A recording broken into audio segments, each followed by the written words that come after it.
Hey there, my name is Alex, I am the Silver Mont, and this is my review of the Ninja Gaiden collection on Steam. Disclaimer time, I received a review key for this product. I am not receiving any other compensation or payments. This collection includes Ninja Gaiden Sigma, Ninja Gaiden Sigma 2, and Ninja Gaiden 3 Razor's Edge. I played on Steam, but it's also available on PlayStation 4, Xbox One, and the Switch. It works on PS5 and the new Xbox as well, via backwards compatibility. All three games are installed as their own product on Steam and they are around 4GB each. So what is the Ninja Gaiden trilogy? It tells the story of one Ryu Hayabusa, super ninja, dragon ninja, all around, cool ninja guy. Whilst these games are light on story, the background lore is quite interesting to me, and it also ties in with the Neo franchise, as they all share the same world along with Dead or Alive. The first game is a tale of vengeance and the destruction of a military empire by one man over the span of a week or so. The second is Ryu Hayabusa in his prime, showing all villains why they should fear the Super Ninja, as he combats an ancient threat, the strongest of archfiends.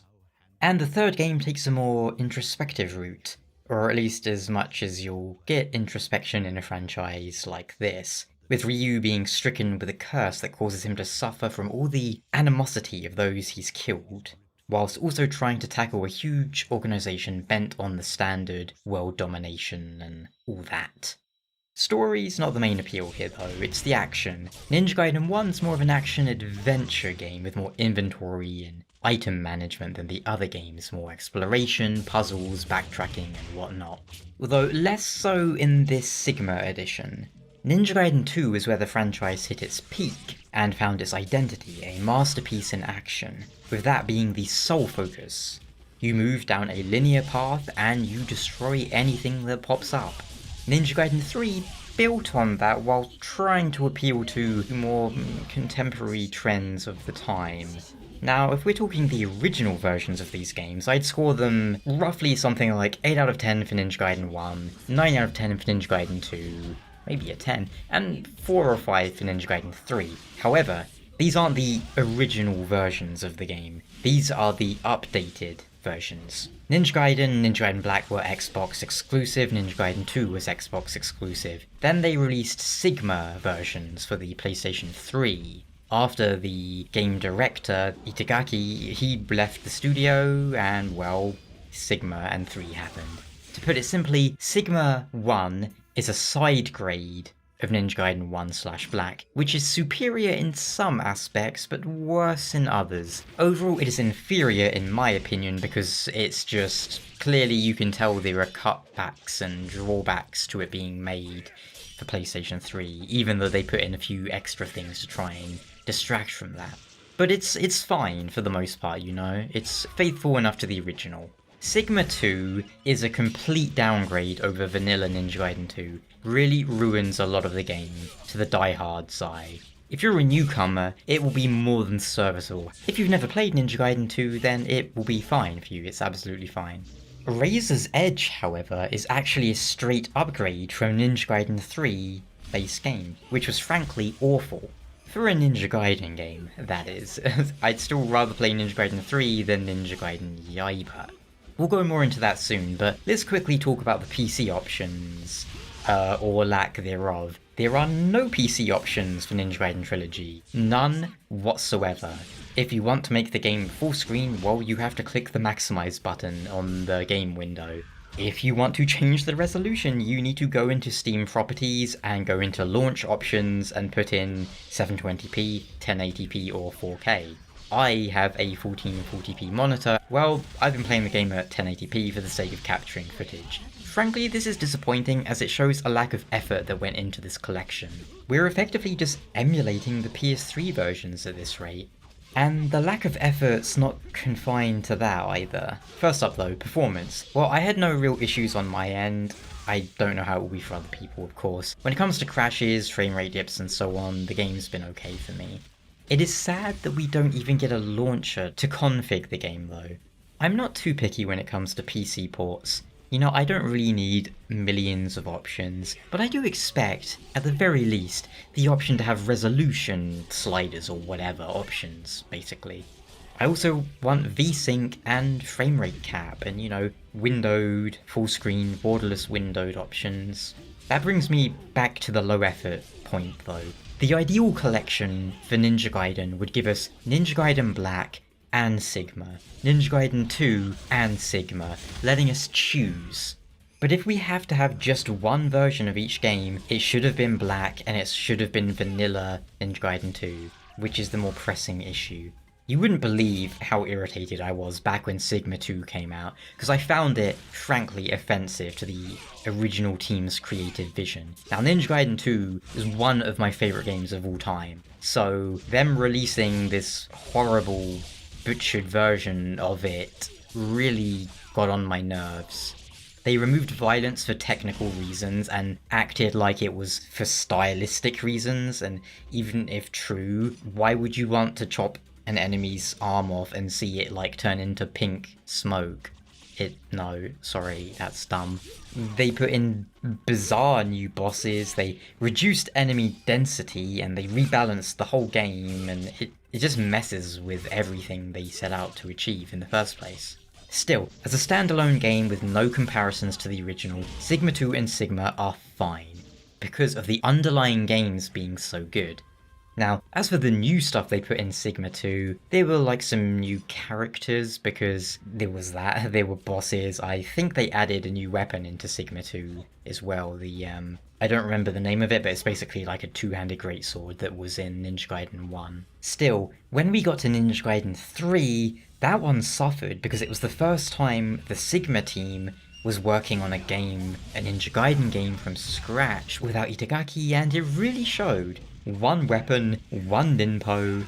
Basic gameplay was the same, but they removed essences which the whole combat system revolved around. We got rid of dissection and put in steel on bone. The game was buggy. So Razor's Edge was a step in the right direction. Razor's Edge basically undid everything they put in 3 and Sigma 2 and made the game more like vanilla Ninja Gaiden 2, the pinnacle of the franchise. More weapons, more ninpo, a wide array of obliteration techniques, and, bringing obliteration techniques back. See, the basic flow of Ninja Gaiden 2 and 3 is as follows. You damage an enemy until you remove one of their limbs. Once they are in this state, you can finish them off with a spectacular obliteration technique, unless what you removed was their head, in which case they're no longer a threat, because they don't have a head, but you can still do an obliteration technique on them if you really don't want them to be having an open casket funeral. These obliteration techniques are very entertaining and very violent ways of dispatching your foes. You simply press triangle or Y on a delimbed enemy and Ryu will perform a short, cinematic finishing move. And to bring him up again, Itagaki understood perfectly how to blend cinematics and gameplay in something like this. The boss gets to low health, you press one button when he's at like 10% health, and Ryu performs a finisher.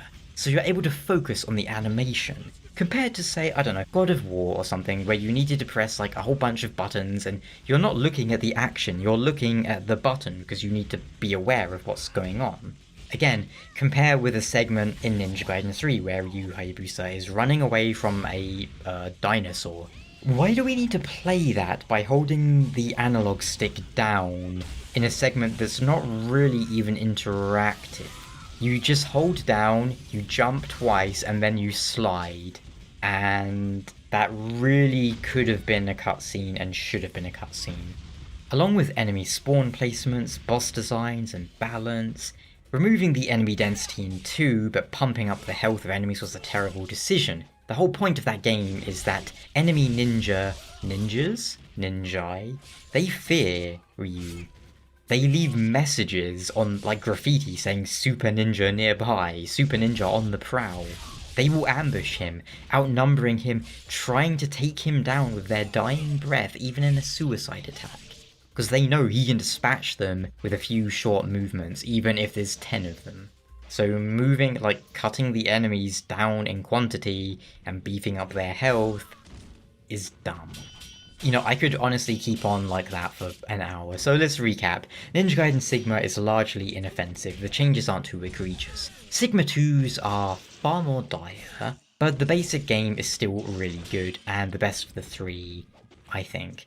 Razor's Edge is the only one that's a straight upgrade from its original. It just happened to also be the worst of the base games. Base games ranking is 2, 1, Power Gap 3. In terms of ranking these like re-released versions and their changes, then well, it's 3, 1, Power Gap 2. So should you buy it? If you've never played Ninja Gaiden, I 100% think you should play through the games as it's a fantastic series overall. If you can, play through Ninja Gaiden Black and Ninja Gaiden 2 Vanilla on Xbox. I hear they work great with backwards compatibility on, the Xbone X and all that. If you're on PC or PlayStation instead, well, this collection will have to do. Still, it's hard to recommend paying for something where the developers couldn't even put in a launcher. I'd say wait for a sale, unless you really want something to keep yourself occupied with right now, whilst you're waiting for Elden Ring. As for the future of the franchise, we deserve a proper Ninja Gaiden 4. No more Yaibas, please.